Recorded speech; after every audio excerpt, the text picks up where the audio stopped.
자, 9번 문제가 있습니다. 자, 아파트의 수요 곡선을 우측으로 이동시키는 거죠. 자, 여러분이 이 수요, 자, 올해 중요합니다. 작년에 두 문제에 걸쳐서 출제했잖아요.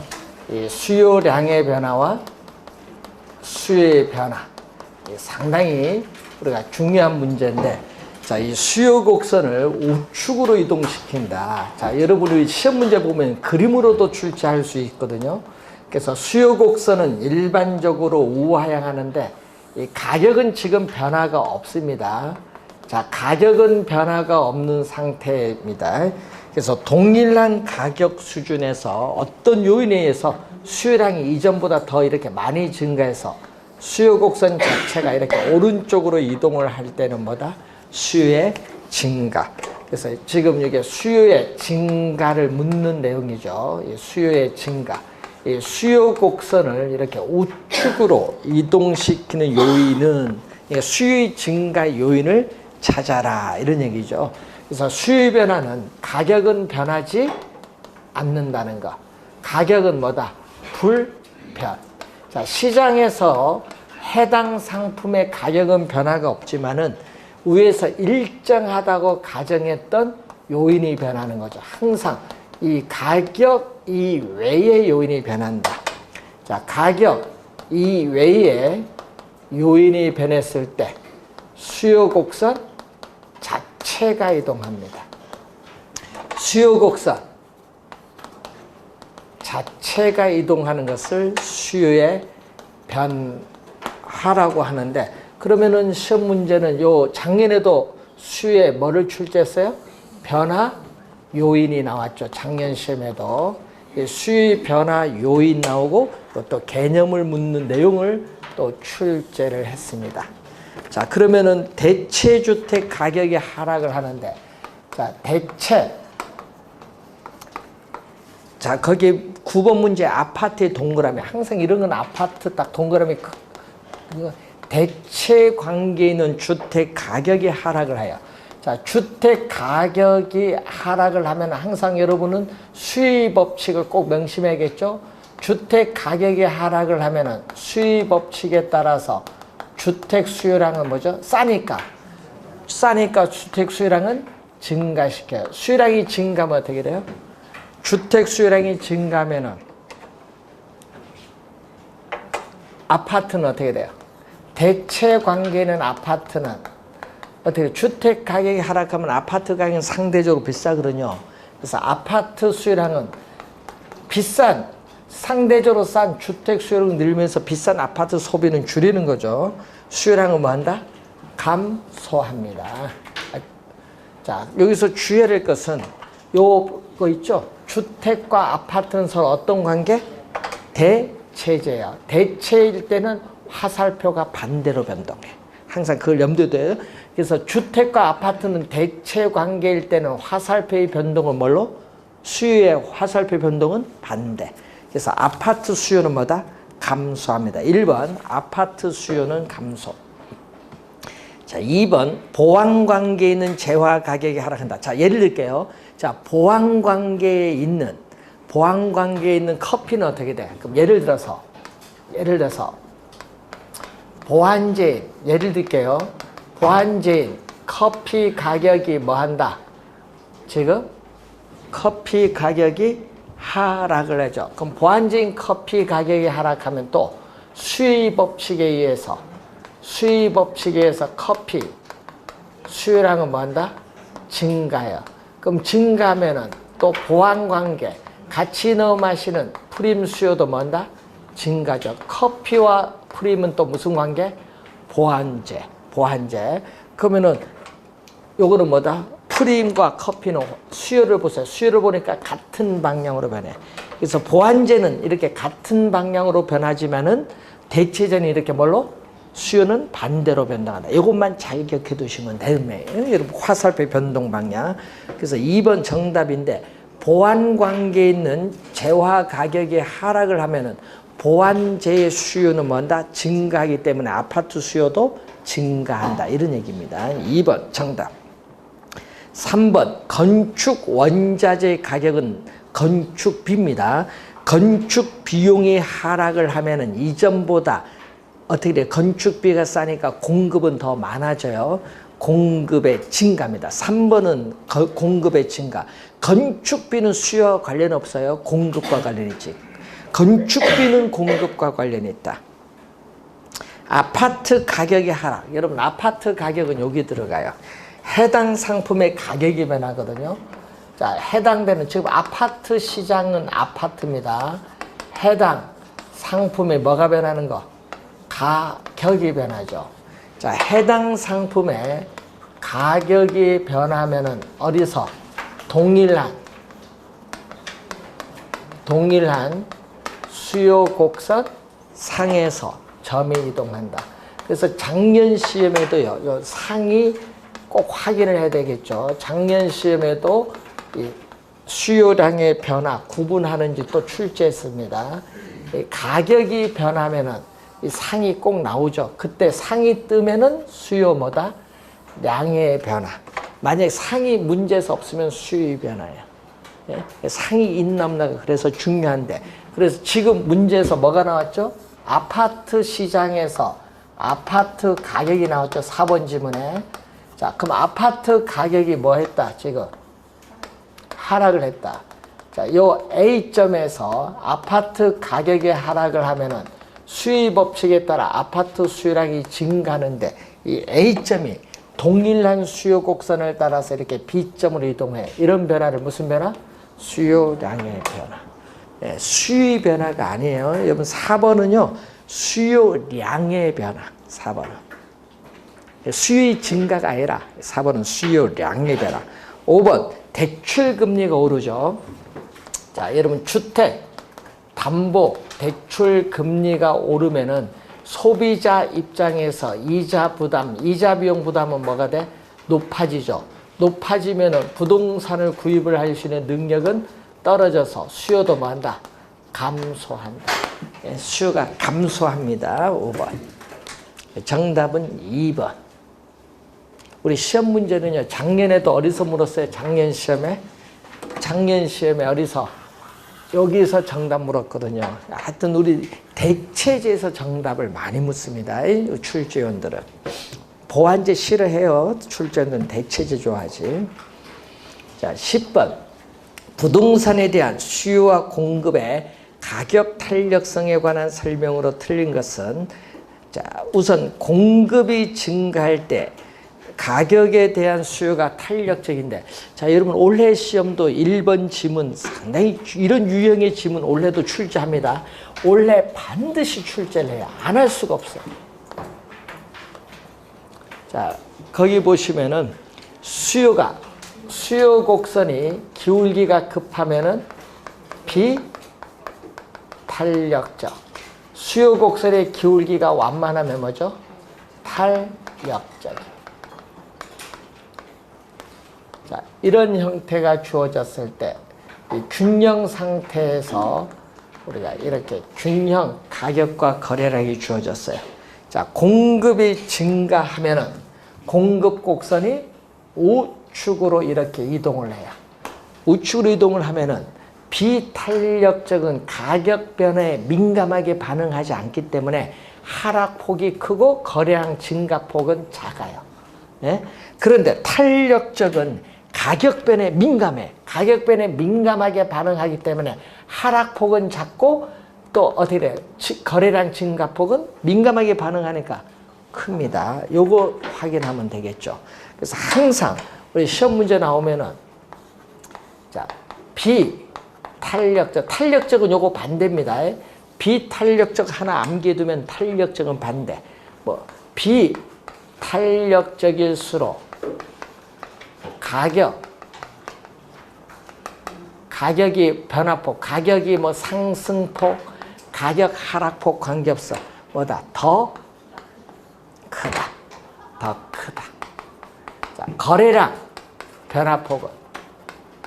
자, 거래량의 변화폭은 여기 뭐다? 덜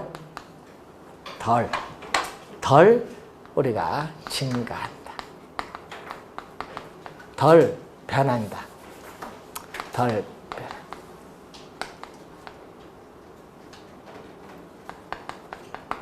덜, 더. 요것만 알면은 뭐를 하면 돼? 탄력적은 요거 반대로 가면 돼. 자, 그러면은 거기에 1번 보시면 수요가 탄력적일수록 수요가 탄력적이면 거래량은 뭐다? 더 증가한다. 거래량은 뭐다? 더 증가한다. 덜이 아니라 더 증가한다. 1번 정답.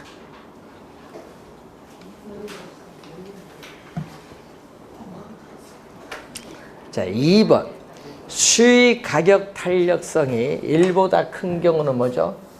수의 가격 탄력성이 1보다 큰 경우는 탄력적. 자, 수의 가격 탄력성이 1보다 큰 경우를 탄력적. 탄력적일 때는 수요 곡선이 완만해요. 완만한데 임대료가 상승을 하는 경우. 자, 이렇게 이 가격과 수요량을 곱한 이 면적이 총수입니다. 가격과 수요량 곱한. 그럼 임대료가 상승을 하면은 어떻게 돼요? 가격 변화에 민감하게 수요량이 반응하니까 수요량이 대폭 줄어들어요. 그래서 이 가격과 수요량 곱한 이 면적이 뭐가 돼? 총수입이야. 그럼 이 면적은 빚금치 면적보다 작거든요. 임대료가 상승함에 따라 우리는 기업의 총수입을 뭐 한다? 감소해. 그래서 2번 맨 끝에 감소한다. 맞는 지문. 3번 어느 부동산과 밀접한 대체재가 시장에 출현을 한다면은 그 부동산에 대한 수요 가격 탄력성이 이전보다 더 커진다. 더 커진다. 밑줄. 요게 뭐죠? 탄력적이란 거예요. 그러니까 여러분 대체재가 없는 상품보다는 대체재가 있는 상품일수록 이전보다 뭐가 돼요? 수요 이동이 쉽죠? 수요 이동이 쉬우니까 탄력적이 돼요. 더 커진다는 탄력적. 4번 공급의 가격 탄력성이 완전 비탄력적이다. 자, 공급의 가격 탄력성이 완전 비탄력적이면 뭐죠? 수직선. 자, 완전 비탄력적인 수직선이다. 자, 수직선입니다. 자, 수직선 형태가 주어졌을 때 공급이 고정됐는데 수요가 뭐 한다면? 감소한다. 자, 수요 곡선이 주어진 이렇게 균형인데 수요가 감소하면 수요 곡선이 왼쪽으로 이동을 하는데 이 점에서 어떻게 돼요? 균형 가격은 새로운 균형점에서 균형 가격은 하락하지만 거래량은 변화가 없다 얘기죠. 그래서 항상 요거죠. 수직선이 나온다. 완전 비탄력적인 수직선. 공급이 고정이 되든 하여튼 수요가 고정되든 하여튼 수직선이 나오면은 균형 거래량은 변하지 않는다. 꼭 명심해야 됩니다. 수직선이 나오면은 균형 거래량은 변하지 않는다. 꼭 기억. 수직선이 나오면 균형 거래량은 변하지 않습니다.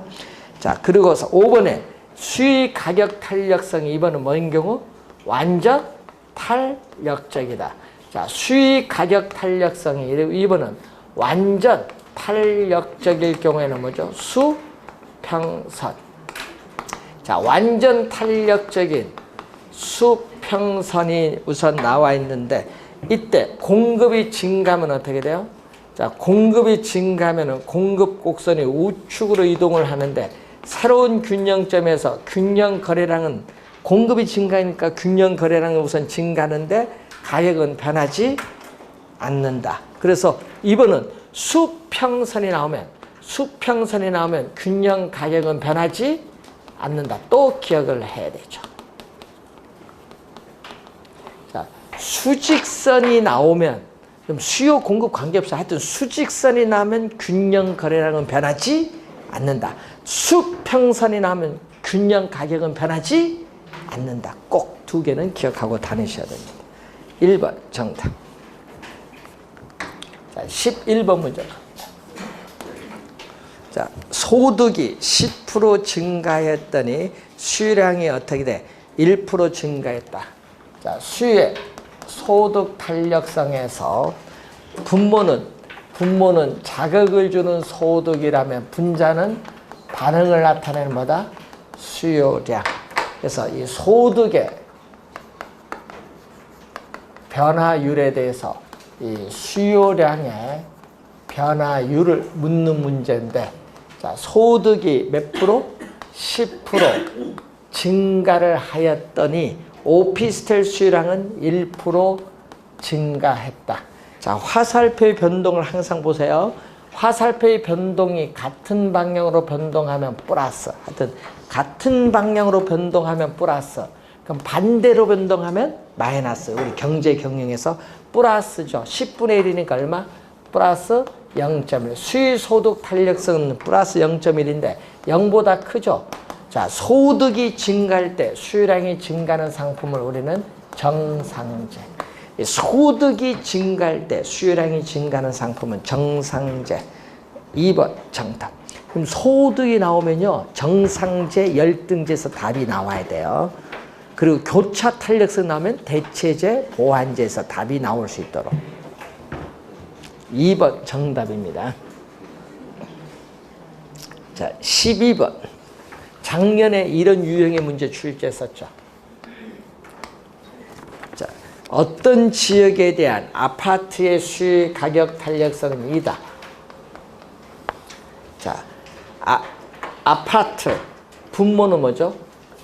자극을 주는 가격이고 분자는 반응을 나타내는 수요량이다. 지금 아파트죠. 아파트 가격 변화율에 대해서 아파트에 대한 수요량 변화율은 얼마다? 2가 주어져 있고, 소득 탄력성은 소득 변화율에 대해서 아파트 수요량 변화율은 얼마죠? 0.5다. 자, 이렇게 두 가지가 주어졌어요. 이때 아파트 가격이 몇 프로? 5% 뭐 했다? 하락. 여러분, 가격이 하락을 하면 수요 법칙에 따라 수요량은 뭐 한다? 증가를 하고, 또 소득은 몇 프로 증가? 6% 증가했다. 소득은 6% 증가를 했는데 수의소득 탄력성이 0보다 크면 어떻게 돼요? 수의소득 탄력성이 0보다 크면 아파트는 정상재. 정상재일 때는 어떻게 돼? 소득이 증가할수록 수요량도 뭐? 증가하는 상품. 정상재. 그럼 첫 번째에서 얼마가 나온다? 첫 번째 수식에서 아파트 수요량은 얼마죠? 5, 2, 10. 10% 뭐 한다? 10% 수요량은 뭐예요? 증가를 한다. 자, 두 번째 수식에서 아파트 수요량은, 두 번째 수식에서 아파트 수요량은 6%에 0.5를 곱해주니까 얼마? 3%인데 3% 뭐 한다? 또 증가한다. 3% 또 증가한다. 얘기죠. 자, 그랬을 때 이 지역에서의 아파트 수요량에 있어서의 변화율은 얼마? 요 두 개. 10% 증가하고 여기 3% 증가하니까 결론적으로는 아파트 수요량은 결론적으로 몇 프로? 13% 증가한다. 여기서 10% 증가, 여기 3% 증가하니까 합치면 13% 증가. 1번 정답이 되겠습니다. 이런 유형의 문제, 두 수식을 이용한 문제 작년에 출제했어요. 작년은요, 가격 탄력성, 소득 탄력성 출제했고 28회 시험에는요, 소득 탄력성, 교차 탄력성 출제했어요. 그러면 올해는 가격 아니면 교차 묶어서 출제하든지 아니면 가격, 소득, 교차 세 개를 묶어서 출제하든지 뭐 하나 더 들어가면 되는 건데 뭐. 그래서 여러분은 문제 풀 때 이거 수식 다 적어야 돼요? 다 적을 필요 없잖아요. 숫자만 빨리 이렇게 숫자만 딱딱 들어가서 계산하면 되지. 왜 공식은 머릿속에 다 암기된 상태에서. 저는 설명하기 위해서 그게 다 적어드리는 겁니다. 1번 정답입니다.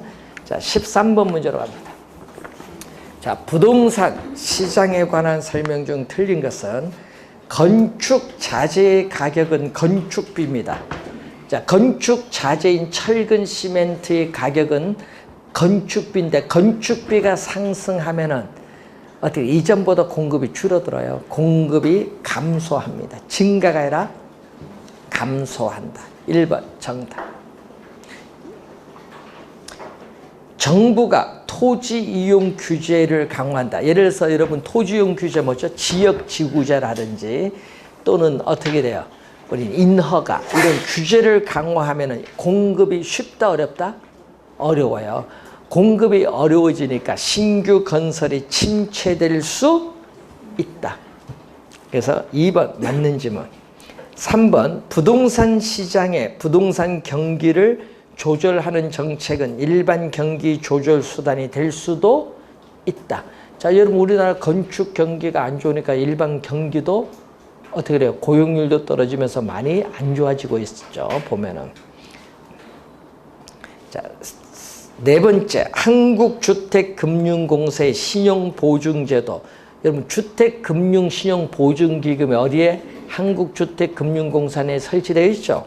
그래서 어떻게 돼? 신용보증을 통해서 어떻게 돼? 주택 가격의 최대 70%까지 융자를 해주잖아요. 그래서 무주택자의 주거 안정에 기여할 수 있다. 주택 구입이 이전보다 쉽게 할 수 있기 때문에 무주택자의 주거 안정에 기여할 수 있습니다. 부동산 투자회사 니츠죠. 니츠에 임대주택 사업에 니츠 자금을 투자하도록 허용을 했다는 얘기죠. 그럼 주택 공급 확대에 어떻게 돼요? 기여할 수 있죠. 주택시장에 자금이 더 많이 유입이 되니까 주택 건설업체의 공급 확대에 기여할 수 있습니다. 1번 정답입니다. 자, 14번. 어떤 지역의 아파트의 시장 균형 가격을 하락의 동그라미. 여러분 하락을 하려면 어떻게 돼요? 시장 균형 가격이 하락을 하려면요. 수요가 감소하면 어떻게 돼? 균형 상태에서 수요가 줄어들면은 가격이 하락을 하고요. 아니면 균형 상태에서 뭐가 증가하면 공급이 더 이전보다 많아지면 가격이 하락을 해요. 자, 그럼 이럴 경우에 시장의 균형 가격은 하락을 한다. 시장의 균형 가격은 반드시 하락을 하는 거예요. 그러면은 요걸 찾으면 되겠네요. 자, 1번 수요 면에서 대체재의 가격이 상승한다. 수요 면에서 대체재인 빌라 가격이 상승하면요. 어떻게 돼요? 빌라는 어떻게 돼? 수요량은 감소하죠. 수요 법칙에 따라 수요량은 감소하니까 대체 관계는 아파트 수요는 뭐 한다? 증가하죠. 수요가 증가를 우선 하니까 가격은 뭐 한다? 상승합니다. 또 말로 설명하니까 또 그런가? 대체재 빌라 가격이 상승하면은 빌라 수요 법칙에 따라서 빌라 수요량은 뭐 한다? 감소해. 이건 수요 법칙. 이 두 개는. 그러면 대체 관계는 아파트 가격은 상대적으로 싸잖아요. 싸니까 수요는 뭐 한다? 증가. 이렇게 대체일 땐 여기 반대. 빌라 아파트 수요가 반대. 그러면 요까지 설명한 것보다 요까지 두 관계 묻는 건 수요의 변화 설명. 그럼 요게 원인이에요. 수요가 증가하면 원인, 결과. 아파트 가격은 뭐 한다? 상승. 요건 원인, 뒤에는 뭐다? 결과. 수요가 증가하면 가격 상승. 1번 상승합니다. 2번 아파트 주변 환경이 개선되면 어떻게 돼요? 공원이 들어선다. 개선하면 수요가 증가함으로써 가격 상승. 건설 기술의 진보로 인해서 생산성이 향상되면 생산비가 절감돼. 생산비가 절감되니까 공급은 뭐 한다? 증가해요. 공급은 증가하니까 가격 하락. 3번 정답이죠. 4번 가구 소득이 증가하면 어떻게 돼요? 소득이 증가를 하면은 수요가 뭐 한다? 증가해요. 아파트가 뭐라고 해놨어요? 정상제니까 수요가 증가. 지역 내 어떤 지역 안에 유입 인구가 많아지면 그 지역의 아파트 수요도 뭐다? 증가해서 가격 뭐한다? 상승. 3번 정답. 자, 15번 문제로 갑니다. 주택시장에서 균형 이동에 관한 설명 중 틀린 것. 자, 여러분 균형의 이동이죠. 수요 공급. 여러분 1번 지문은 작년, 재작년, 2년 연속 출제된 지문이에요.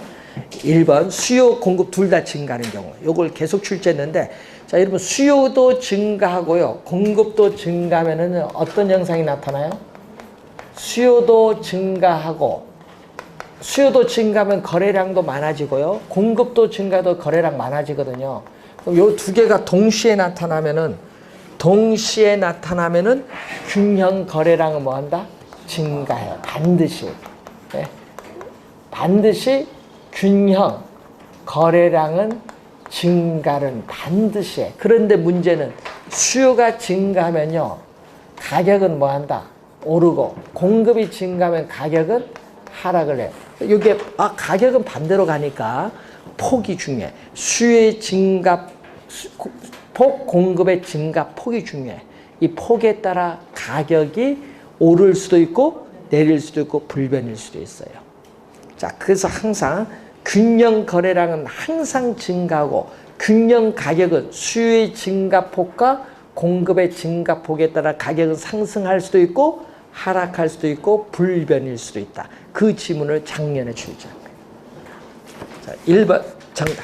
감소가 아니라 뭐? 증가. 균형 거래량은 항상 증가합니다. 자, 주택 수요와 공급이 동시에 감소하면은 균형 거래량은 증가할 수 없죠. 어떻게 돼요? 균형 거래량은 뭐다? 항상 감소하죠. 그냥 증가할 수가 없어요. 자, 여러분 주택 수요와 공급이 동시에 감소하면요, 균형 거래량은 항상 감소해. 항상 감소하니까 증가할 수 없죠. 자, 3번. 주택의 수요 증가와 공급 증가가 감소가 동시에 발생한다. 그럼 수요가 증가하면 어떻게 돼요? 수요가 증가하면 가격은 상승을 할 것이고, 공급이 감소해도 가격은 상승하니까 시장에서의 균형 가격은 항상 뭐다? 상승해. 항상 반드시 균형 가격은 항상 오릅니다. 이 3번이고, 수요의 증가가 공급의 감소보다 크다. 자, 그러면 어떻게 돼요? 수요의 증가도 가격이 상승하고 공급의 감소도 가격이 상승하니까 균형 가격은 항상 상승하는데, 증가가 공급의 감소 폭보다 크면 어떻게 돼? 가격은 어떻게 돼요? 거래량은 어떻게 돼? 균형 거래량은 수요 증가보다 공급의 감소가 크면은 균형 거래량은 항상 감소하죠. 수요 증가보다는 공급의 감소폭이 더 크잖아요. 자, 4번 맞고, 5번 수요 증가와 공급 증가가 동일하면은 어떻게 돼? 균형 거래량은 항상 증가하는데, 어떻게 돼? 증가폭과 공급의 증가폭이 서로 같으면 어떻게 돼? 가격은 변하지 않는다. 5번 이런 건 그림 그려보면 이런 의미거든요. 5번 지문은요, 수요와 공급이 주어진 상태. 자, 예를 들어서 이렇게 주어졌다. 네? 그러면은 수요도 뭐 한다? 증가를 한다. 자, 수요가 증가하면은 수요 곡선이 우측으로 이동하고, 공급이 증가해도 공급 곡선이 우측으로 이동한다. 그럼 이렇게 둘 다 증가하면 거래량은 증가하거든요. 여기 새로운 균형점에서 이렇게 균형 거래량은 항상 증가인데 가격은 변하지 않아요. 왜? 증가폭이 같으면 변하지 않아. 근데 수요의 증가폭이 더 크면 가격은 오르고, 공급의 증가폭이 더 크면 가격은 하락하고. 그래요. 이 폭에 따라 달라지는 거예요, 가격은. 그것을 염두에 둬서 4번도 생각하시면 돼요. 자, 1번 정답입니다.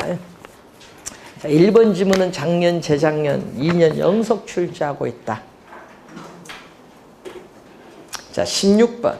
아파트에 대한 수요와 공급의 탄력성에 관한 설명 중 틀린 것은, 자, 수요가 가격에 대해서 완전 탄력적, 이렇게 여러분 완전 탄력적이 나오면은 가격은 변하지 않아요. 가격은 변화, 불변. 1번 맞죠? 2번 공급의 가격에 대해서 완전 비탄력적 수직선이 나오면 뭐다? 균형 거래량은 또 변하지 않는다. 균형 거래량은 변하지 않는다. 그래서 또 어떻게 돼요? 맞는 지문.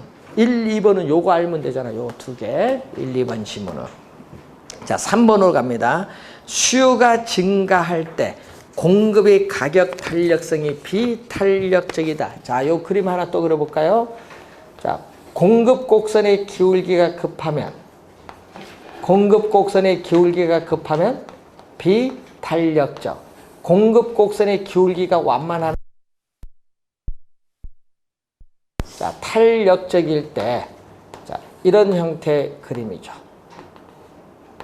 자, 여러분 그림을 제가 그려드렸습니다. 자, 여기서 수요가 뭔다? 증가하면 수요 곡선이 우측으로 이동을 하는데 비탄력적은 가격이 이렇게 많이 상승해요. 뭐보다? 탄력적보다 많이 상승하고 탄력적은 가격 변에 민감하니까 거래량은 뭐다? 많이 증가하고 비탄력적은 가격 변에 민감하지 않으니까 거래량은 약간 증가. 그래서 공급의 가격 탄력성이 어떻게 돼요? 비탄력적일수록 가격은 더 크게 상승한다. 더 상승한다. 맞죠? 4번 수요가 증가할 때 공급의 가격 탈수. 2번은 뭐다? 탄력적일수록 균형 거래량은 덜이 아니라 뭐? 더 증가한다. 4번 정답. 4번 덜이 아니라 더.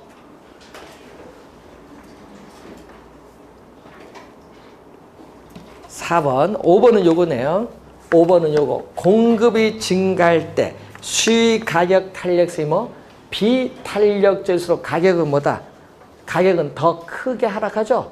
더 크게 하락한다. 더. 맞는 지문. 자, 여러분이 항상 요거 두 가지 지금 3, 4, 5번 요 두 지문 설명인데 그래서 이 지문 잘 봐두셔야 돼요. 예, 올해도 정답 지문으로 물을 가능성이 높아요. 작년 시험에도 정답으로 물었잖아요. 항상 잘 공부해둬야 됩니다. 올해 중요합니다.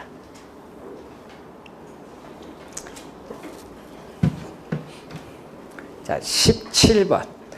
여러분 그림 못 그려도 돼요. 요것만 잘 기억하면 되죠. 요 말. 17번. 부동산 경기 변동에 관한 설명으로 틀린 것은 부동산 경기 변동은 지역별, 부문별 경기 변동의 가중평균, 산술 평균이 아니라 가중치를 부여해요. 여러분 서울, 저 완도 가중치가 다르죠. 서울이 높여야지. 그래서 가중치를 부여한 평균이에요.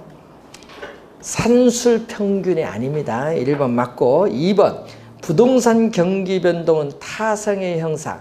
자, 여러분 부동산 경기가 일반 경기에 뒤지는 시간차입니다. 이러한 타성의 형상으로 인해서 경기의 회복은 뭐다? 느리게 나타나고 후퇴는 빠르게 진행되는 것이 일반적이에요. 맞는 질문.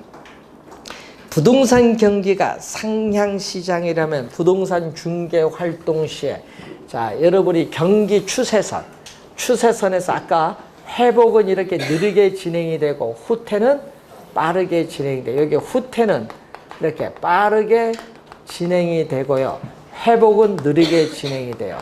여기 회복과 상향은 가격이 상승하는 확장 국면, 후퇴와 하향은 가격이 하락을 하는 무슨 국면?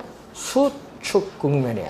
그러면 상향시장, 회복시장 가격이 상승하기 때문에 매도자는 거래를 뒤로 미루려고 하고 매수자는 거래를 앞당기려는 경향이 있기 때문에 부동산 중개 전문업자 입장에서는 매도자가 중시되는 시장이 형성이 된다. 매수자가 아니라 매도자. 3번 정답. 자, 4번.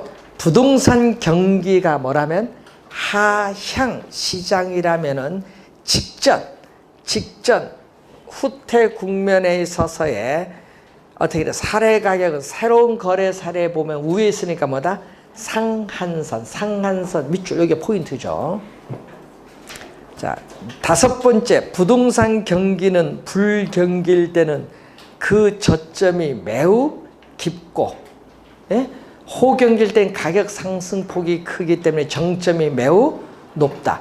따라서 부동산 경기는 어떻게 돼? 변동의 진폭이 일반 경기보다 훨씬 더 크게 나타난다는 거죠.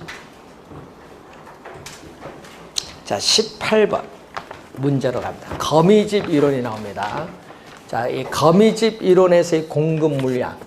자, 이 에치켈의 거미집 이론은 모든 시장에서 적용되는 것이 아니라 어느 시장? 우리는 농축산물 시장에서 먼저 도입된 것은 어디에 도입됐다? 건축물 시장에 도입이 된 거죠. 이 시장의 중요한 특징은 생산 기간이 오래 걸린다는 거죠. 생산 기간이 장기간 소요된다. 이 말은 뭐가 발생했다는 거죠? 공급에 뭐가 있다는 거?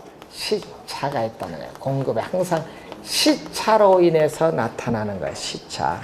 그래서 특정 시장의 무슨 상태? 특정 시장의 수요량과 공급량이 같지 않는 불균형 상태가 무슨 상태로? 수요량과 공급량이 같은 균형 상태로 뭐 해야 된다? 조정되어 가는 과정. 균형 상태로 조정되는 과정을 시간이 경과함에 따라 어떻게 조정되어 가는가? 시간이 경과함에 따라 뭘로?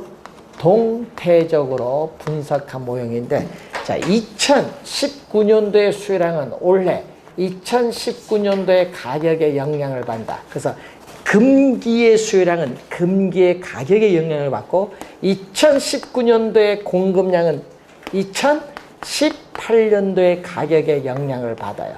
그래서 금기의 공급량은 전기의 가격에 영향을 받는다. 그래서 여러분 거미집일에서 공급 물량은 뭐에서? 전기의 가격 수준에 영향을 받는다. 2번 정답. 금기의 공급량은 어디? 공급 물량은 전기의 가격 수준에 영향을 받는다. 2번 정답.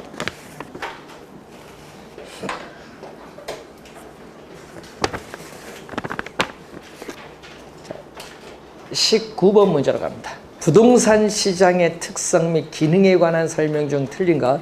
자, 부동산 시장의 특성에서 아까 우리 토지 특성에 배울 때 개별성의 특성으로 인해서 부동산 상품은 표준화, 비표준화.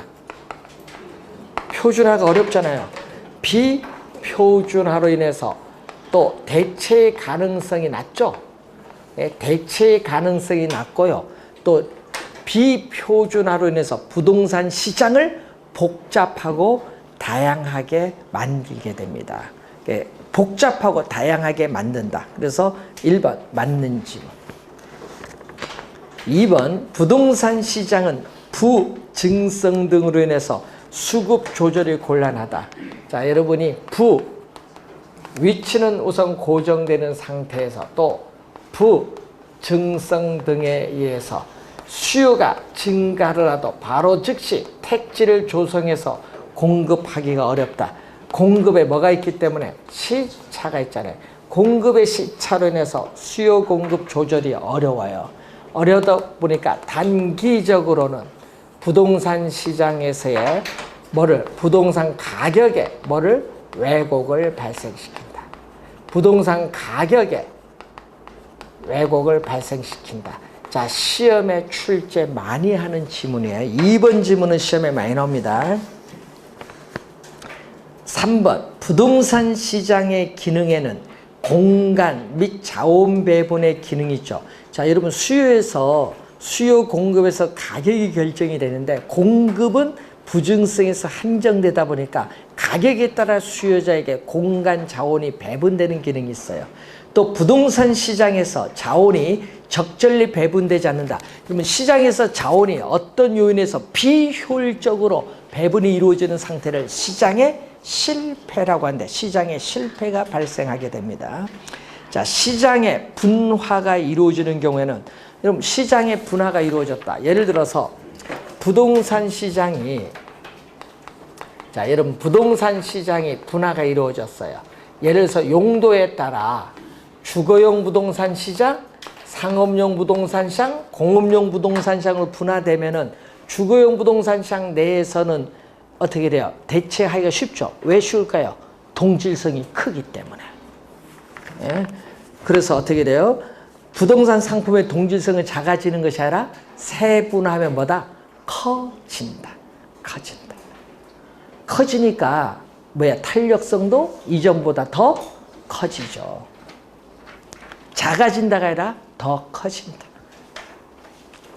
부동산 시장의 비공개성. 여러분 개별성.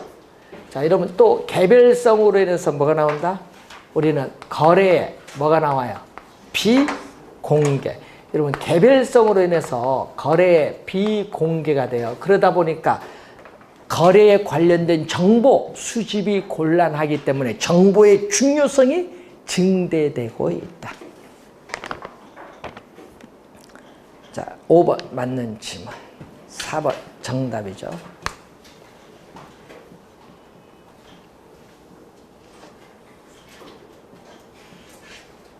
원래도요, 시장의 특성에서 한 문제 나와요.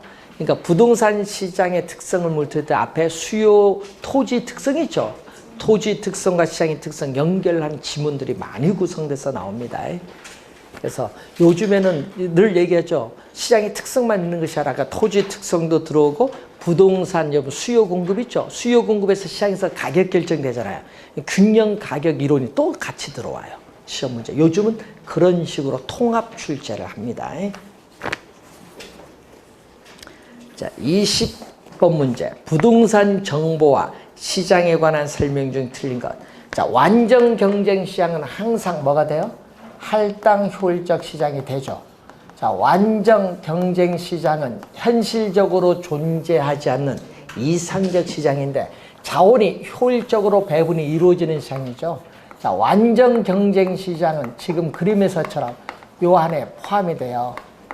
네. 그러니까 할당 효율적 시장이 된다. 이것은 요 안에 포함되니까 완전 경쟁 시장은 할당 효율적 시장이다 하면 맞는 질문. 2번 할당 효율적 시장에서는 어떻게 돼요? 여러분 할당 효율적 시장에서는 어떻게 돼요?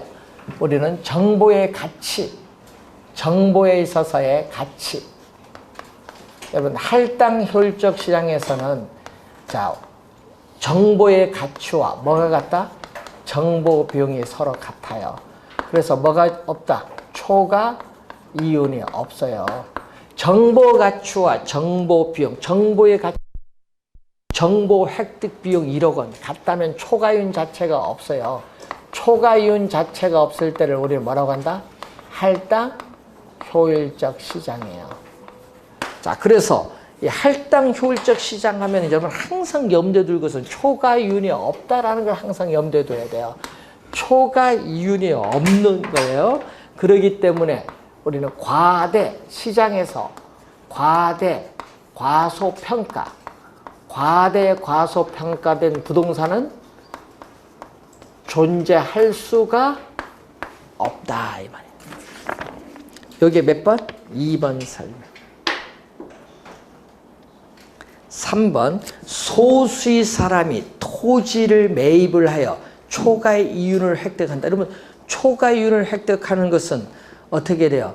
부동산 시장에서의 정보가 뭐? 비공개돼요. 정보가 공개되지 못하기 때문이죠. 정보가 비공개되어 소수의 사람들에게 우수한 정보가 독점적으로 주어졌기 때문에 초과이윤이 발생하는 겁니다.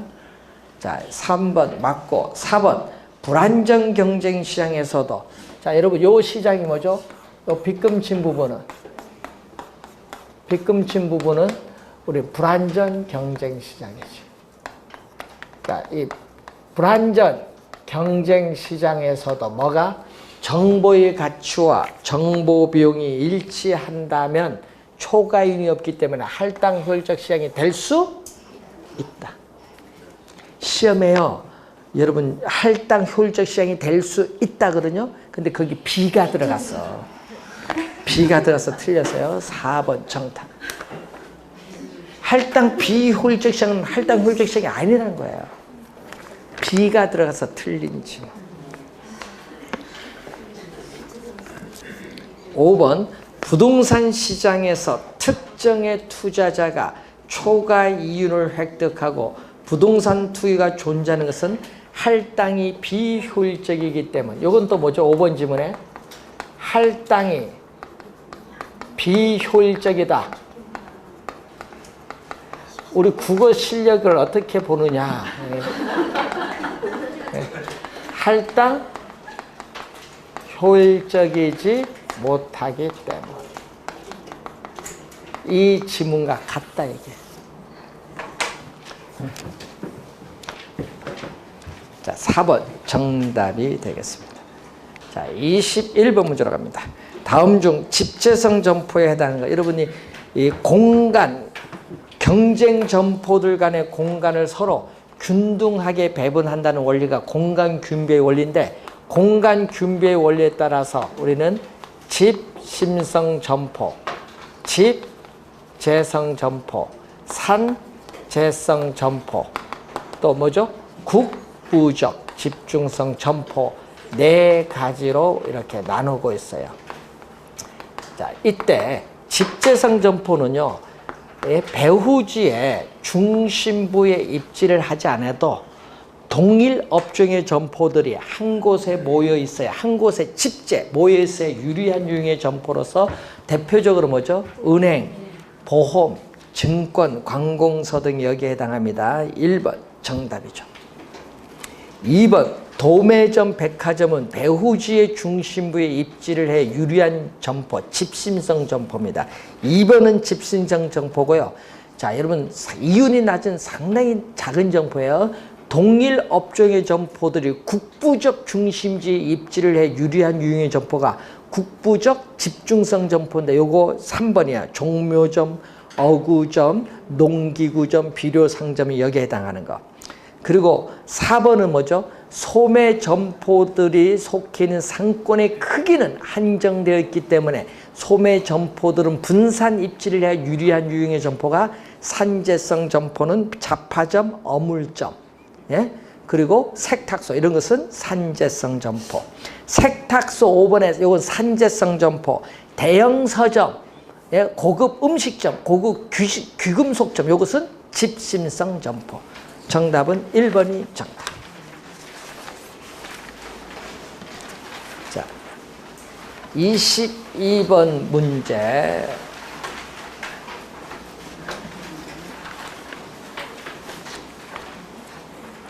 잠시 쉬고 시작하겠습니다.